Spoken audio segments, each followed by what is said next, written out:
kasih onsa penkeladum ubnai kelas nam tiki klor ken hap syaka putih yaka banten jot no syaka ta kasih ba itrim kan wanda jing lengo kisi kiba khadu kisi kiba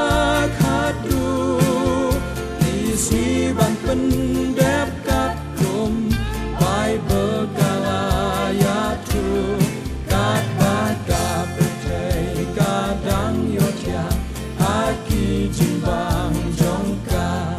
katu roy utrai kan sawa apor shikeng senya katu roy utrai kan sawa apor shikeng senya kajing ijung babun menta shisha kalaman kya kijing sneu kila nang roy nang bun la jiet satang khendia ki khon kem kwa shu ban shu ko mu hala ki mi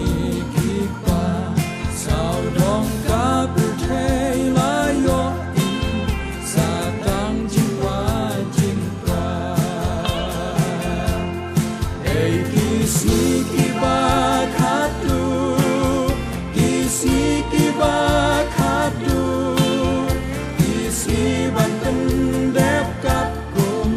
Bible kalaya tu kat baka petai kadang yotya aki jimbang jongka katu roy utrai kan sawa apor shiteng senya katu roy utrai kan sawa apor shiteng senya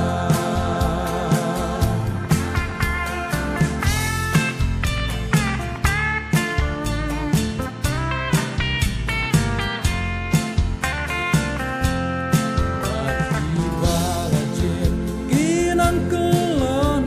dalam hijot hibra jing tip lem babun la thang na sao jing siêu la ko jing ba lang uta uba shu khot uba ya ka kuteng tu try tang uta ulat na jing ya aba putei kan wa ei